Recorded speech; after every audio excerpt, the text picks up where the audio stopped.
Hello, നമ്മളിന്ന് home made journal സപ്ലൈസിൻ്റെ പുതിയൊരു series തുടങ്ങുകയാണ്.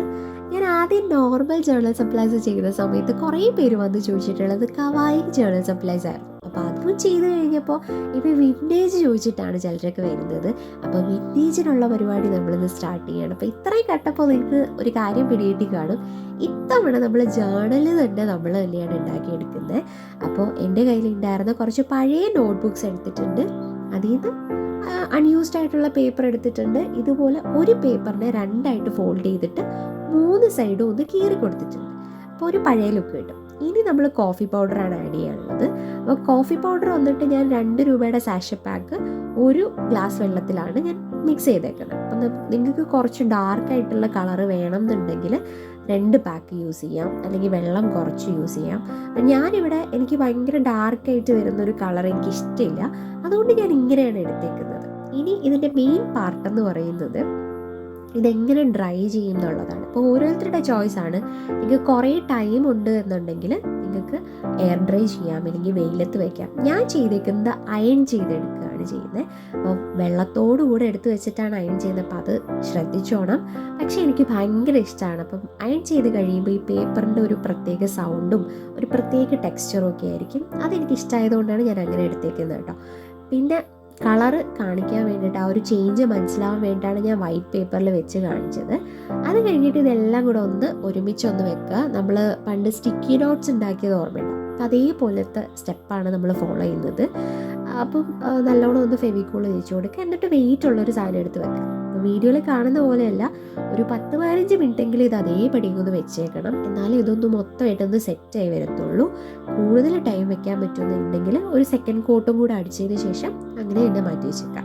അത് കഴിഞ്ഞിട്ട് നമ്മളിതൊന്ന് കുറച്ചുകൂടെ സെക്യൂർ ആക്കാൻ വേണ്ടിയിട്ട് ഒരു ബ്രൗൺ പേപ്പർ എടുത്തിട്ടുണ്ട്. ഇതൊക്കെ നമ്മൾ കടയിൽ നിന്ന് സാധനങ്ങളൊക്കെ മേടിക്കുമ്പോൾ കിട്ടുന്ന സാധനങ്ങളാണ് കേട്ടോ, അല്ലാണ്ട് ഞാൻ പുറത്തുനിന്ന് ഒന്നും മേടിച്ചിട്ടില്ല. അപ്പോൾ കയ്യിലുള്ള സാധനങ്ങൾ വെച്ച് തന്നെ നമുക്കിത് സെറ്റ് ചെയ്യാൻ പറ്റും. അപ്പോൾ ഇതെടുക്കുക, ഫെവിക്കോൾ തേക്കുക, അതും ഒന്ന് സെക്യൂർ ചെയ്ത് ഒട്ടിച്ച് കൊടുക്കുക. അപ്പോൾ ഒട്ടിക്കുന്നതിൻ്റെ ഇടയ്ക്ക് ഫെവിക്കോൾ തേച്ച് കൊടുക്കുക കേട്ടോ. കാര്യം ഒത്തിരി നാൾ നമുക്ക് യൂസ് ചെയ്യാനുള്ള ഐറ്റമാണ്. അപ്പോൾ അത്രയും തന്നെ അത് സെക്യൂർ ആയിട്ട് ഇരിക്കണം. പിന്നെ എൻ്റെ കയ്യിലൊരു കാർഡ്ബോർഡ് ഉണ്ടായിരുന്നു. കാർഡ്ബോർഡ് എന്ന് പറയാൻ പറ്റില്ല, നമ്മുടെ ഈ ക്യാരി ബാഗ് പേപ്പറിനെക്കാട്ടിലും ഇച്ചിരി കൂടെ കട്ടിയുള്ളൊരു സാധനം. എന്തോ ഒരു സാധനം വന്നപ്പോഴേക്കും ഞാൻ സൂക്ഷിച്ച് വെച്ചായിട്ടാണ് കേട്ടോ. അപ്പോൾ അതിനെ ഒന്ന് അളവ് നോക്കി ഒന്ന് കട്ട് ചെയ്തെടുക്കുക. അപ്പോൾ ഇത് കട്ട് ചെയ്യുമ്പോഴേക്കും ഞാൻ ചെയ്തേക്കുന്നത് ഒരു കവറിങ് കൂടെ വരുന്നത്, അതായത് 2 മടക്ക് കഴിഞ്ഞിട്ട് 1 മടക്ക് കൂടി വരുന്ന രീതിക്കാണ്. അപ്പോൾ ഇത്രയും ആണ് ചെയ്യുന്നത് മെയിൻലി. അത് കഴിഞ്ഞിട്ട് ഇതിൻ്റെ ഡെക്കറേഷൻ പരിപാടീസാണ്. അപ്പോൾ ഇതിൻ്റെ ഡെക്കറേഷൻ നമുക്ക് ഇഷ്ടമുള്ള പോലെ ചെയ്യാൻ കേട്ടോ. യൂഷ്വലി നമ്മൾ കാണുന്നത് കുറച്ച് ബ്രൗൺ ആയിട്ടുള്ള പേപ്പറിലൊക്കെ ഒന്ന് കവർ ചെയ്തൊക്കെ എടുക്കും. അപ്പോൾ എൻ്റെ ബൈൻഡിങ് എൻറ്റയർലി ഡിഫറെൻ്റ് ആണ്. ഇത് പിൻട്രസ്റ്റ് നോക്കിയപ്പോൾ കിട്ടിയൊരു ഐഡിയയാണ്. അപ്പോൾ ഇനി നെക്സ്റ്റ് ചെയ്യാനുള്ളൊരു കാര്യം എന്ന് പറയുന്നത് ഇതിന് ഈ മറ്റേ ഒരു റോപ്പ് പോലുള്ളൊരു സംഭവം ചുറ്റി വരുന്നൊരു പരിപാടി ഉണ്ടല്ലോ. അപ്പോൾ അതാണ് നമ്മളിപ്പോൾ ഉണ്ടാക്കുന്നത്. ഇതും ഞാൻ ഇന്ന് കണ്ടുപിടിച്ചാണ് കേട്ടോ. നമ്മുടെ ഈ ക്യാരി ബാഗ് കവറിൻ്റെ ആ ഒരു ഹോൾഡ് ചെയ്ത സംഭവം വരത്തില്ലേ, അതേ സംഭവമാണിത്. അതായത് കുറച്ച് പേപ്പർ എടുക്കുക, ഒന്ന് ട്വിസ്റ്റ് ചെയ്ത് കൊടുത്തിട്ട് അതിൻ്റെ പുറത്തൊന്ന് ഫെവിക്കോൾ തേച്ച് അതിനെ ഒന്ന് ഓക്കെ ആയിട്ട് എടുക്കും. അതാകുമ്പോഴേക്കും പിന്നെ അത് തുറന്നു വരത്തില്ല, അങ്ങനെ തന്നെ ഇരുന്നോളും. അപ്പോൾ അതാണ് ഞാൻ ചെയ്തത്. എന്നിട്ട് അതിന് മൊത്തമായിട്ടൊന്ന് ബ്രൗൺ കളർ അടിച്ചെടുത്തിട്ടുണ്ട്. അപ്പോൾ അത് ഈ ഒരു ലുക്കിൽ വരും. എനിക്കൊന്ന് നന്നായിട്ട് കാണുന്നുണ്ടോ എന്ന് എനിക്കറിയത്തില്ല. നല്ല ബ്രൗൺ കളർ ആയിട്ടുണ്ട്. എന്നിട്ട് അതിൻ്റെ ഒരു പാർട്ട് ഇതുപോലെ ഒന്ന് വെച്ചേക്കുക. കാര്യം ഇതിലോട്ട് ഒട്ടിക്കാൻ വേണ്ടിയിട്ടാണ്. നല്ലപോലെ ഫെവിക്കോൾ തേക്കുക, അതിൽ പിശുക്കേ കാണിക്കരുത്. കാര്യം ഇത് അതേപടി ഇരിക്കാനുള്ള ഐറ്റമാണ്.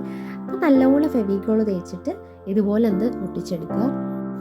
അപ്പോൾ അത്രയും കഴിഞ്ഞു. ഇനി നമ്മുടെ ഫ്രണ്ട് പേജ് ഡെക്കറേഷൻ പരിപാടീസാണ്. ഇതും എനിക്കിന്ന് പിൻട്രസ്റ്റിൽ നിന്ന് കിട്ടിയ ഐഡിയ ആണ്. യൂഷ്വലി ഈ ബ്രൗൺ കളറൊക്കെ വെച്ചിട്ട് ഞാൻ പറയില്ലേ, ചിലർ ഭയങ്കര ക്രഷ് ചെയ്ത പേപ്പറൊക്കെ വെച്ചിട്ട് ചെയ്യുന്നതാണ് ഞാൻ കണ്ടിട്ടുള്ളത്. ഞാൻ ഒന്ന് റെഫർ ചെയ്തപ്പോൾ കണ്ട ഐറ്റം അതായിരുന്നു. പക്ഷേ എനിക്ക് കുറച്ച് ഡിഫറെൻ്റ് ആയിട്ട് ചെയ്യണമല്ലോ എന്ന് വിചാരിച്ചിട്ടാണ് ഞാൻ പിൻട്രസ്റ്റിൽ തപ്പിയത്. അപ്പോൾ എനിക്ക് ഈ സംഭവം കിട്ടി. അപ്പം ഞാൻ ഡെയ്സി ഫ്ലവേഴ്സാണ് എടുത്തത് കേട്ടോ. അപ്പോൾ നല്ലപോലെ ഒന്ന് പെയിൻറ്റ് ചെയ്ത് കൊടുക്കുക. ഇതിപ്പോൾ ഡെയ്സി ഫ്ലവേഴ്സ് തന്നെ വേണമെന്നില്ല, നിങ്ങൾക്കിപ്പോൾ വേറെ ഇഷ്ടമുള്ള എന്തെങ്കിലും ഉണ്ടെങ്കിൽ അതും പെയിൻറ്റ് ചെയ്യാം.